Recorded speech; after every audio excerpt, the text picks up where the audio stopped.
Deep in the heart of Africa, hidden beneath centuries of dust and mystery, lie structures that defy time and logic. They are ancient, far older than the pyramids of Egypt, older than Stonehenge. Yet, most of the world has never even heard of them. What if everything we thought we knew about early human civilization was incomplete? What if Africa, long dismissed in mainstream history, was actually home to some of the most advanced engineering feats the ancient world has ever seen? This is the untold story of Africa's architectural mastery. Monuments carved in stone, shrouded in mystery, buried beneath centuries of forgotten history. Our journey begins in the rolling hills of Mpumalanga, South Africa, to a site so ancient, so enigmatic, that it challenges everything we thought we knew about early civilization. This is Adam's calendar. Unlike the world-famous Stonehenge, or even the Great Pyramid of Giza, Adam's calendar is believed to be over 75,000 years old. 75,000 years. A staggering figure that rewrites history. Some call it the African Stonehenge, but the truth? It is far older and far more mysterious. This is not a random arrangement of stones. No, the placement is deliberate, precise, aligned perfectly with the cardinal directions and the movements of the sun and stars. But who built it and why? To the local elders, this is a sacred place called Inzalo Yilanga, the birthplace of the sun. To them, it is a site of great spiritual and cosmic significance. Scientists, however, believe it was an advanced astronomical observatory, a place to track time, seasons, and the movements of celestial bodies. Thousands of years before the first pyramid was even conceived. Was this the work of an early civilization with knowledge far beyond its time? Or is there something even more extraordinary hidden within its stones? But wait, it gets stranger. This mystery only deepens with time. When English explorer Theodore Bent first documented this site in 1891, he believed it was part of a larger complex with around 4,000 ruins. But then, by 1974, researchers revised that number to 20,000. Today, researcher Michael Tellinger suggests there may be as many as 100,000 interconnected structures, a vast network hidden in plain sight. These formations, often mistaken for roads, are not roads at all. They are evidence of a sophisticated civilization with extensive agricultural terraces. But then, in 2003,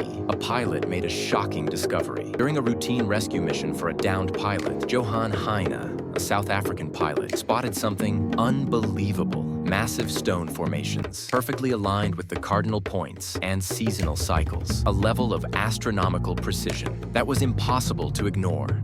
At the heart of it, two enormous dolomite monoliths, each weighing up to 5 tons and believed to have been transported from a distant location. How did ancient builders move such massive stones, and for what purpose? Through erosion pattern analysis, researchers estimate that Adam's calendar was constructed between 60,000 and 75,000 years ago. If true, this is not just an ancient site. This is one of the oldest human-made structures on Earth. Who were these builders? What knowledge did they possess? And why? Was this site so important? Adam's calendar continues to challenge everything we thought we knew about early civilization, offering more questions than answers. Our journey now takes us deep into the heart of southeastern Africa, to the site of one of the greatest architectural wonders the ancient world has ever known. A city so grand, so advanced, that it would later shake the very foundations of colonial history. This is Great Zimbabwe, built over 1,600 years ago by the Kalanga people, part of the broader Shona ethnic group. This city was once the thriving center of a powerful empire. At its peak, it was home to over 10,000 people, a bustling hub of trade, wealth, and political influence. But its most breathtaking feature? The Great Enclosure, a massive stone wall rising over 30 feet high, stretching across a circumference of 820 feet. And here's the astonishing part. It was built without mortar. Every single stone, carefully stacked, perfectly interlocked, an engineering marvel that has baffled historians and architects alike. But while this city stood as a symbol of African ingenuity and power, its story was nearly erased. The very name Zimbabwe comes from the Shona phrase Zimba Zambwe, meaning houses of stone. Yet, before its independence, the country was called Rhodesia, named after Cecil Rhodes, the British imperialist whose company colonized the land in the late 19th century. And when European colonizers first set foot here in the 1800s, they were confronted with something they could not comprehend. comprehend. A magnificent city, built by Africans, and so they refused to believe it. Instead of recognizing the truth, colonial scholars fabricated wild theories, claiming that Great Zimbabwe was built by Phoenicians, the lost tribes of Israel,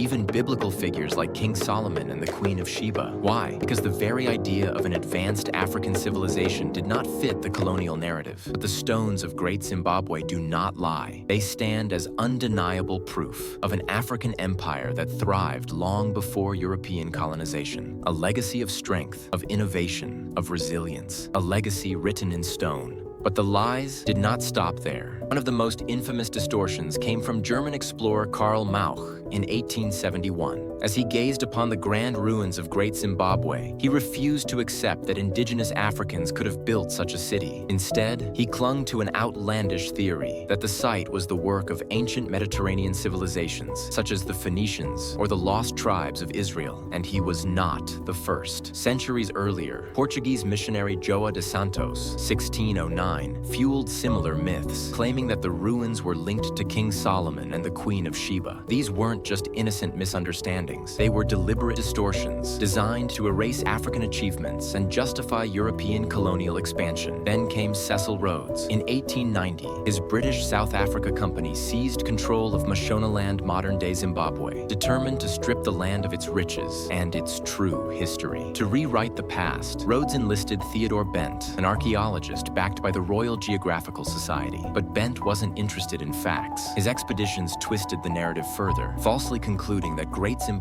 was built by Arabs, not Africans. Then came Richard Hall, the British journalist turned excavator, whose actions would deal the greatest blow to Zimbabwe's legacy. In 1901, Hall led an excavation, but it was not to uncover history. It was to destroy it. Instead of preserving the ancient ruins, he deliberately destroyed priceless archaeological evidence, anything that might prove an African origin. His report to Cecil Rhodes went even further. Hall claimed that the ruins were built by a civilized race from the Arab or Near Eastern regions. It was not enough to steal the land. They had to steal the history too. During this period, Africans were banned from accessing Great Zimbabwe, denied the right to connect with their own ancestral heritage. Researchers who dared to challenge the colonial narrative faced imprisonment. The truth was buried, but not forever. It would take decades of resistance and the fall of apartheid in southern Rhodesia before the true history of Great Zimbabwe was finally restored to the Kalanga people and to Africa as a whole. The stones of Great Zimbabwe had been silenced, but they had never stopped speaking. Now, the world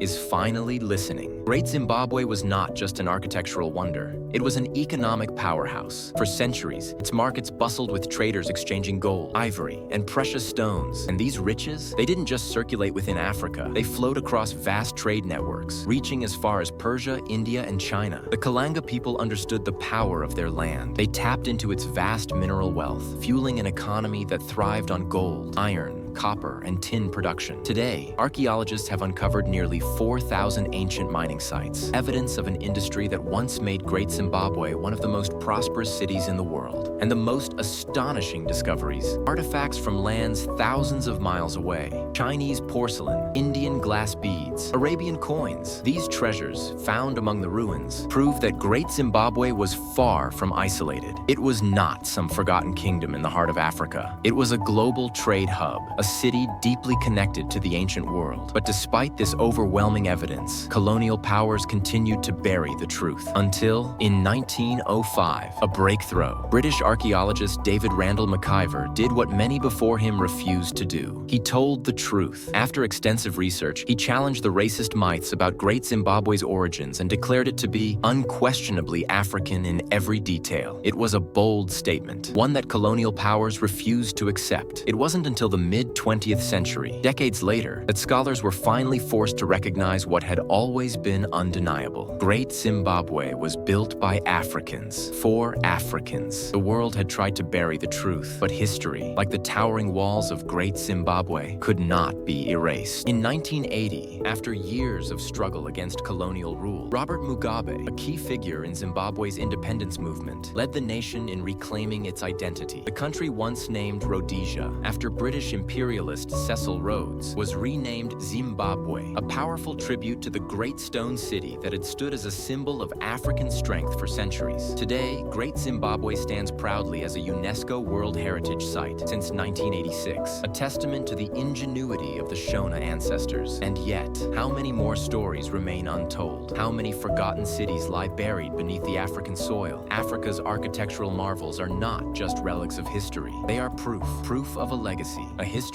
that was almost erased, but refuses to be forgotten.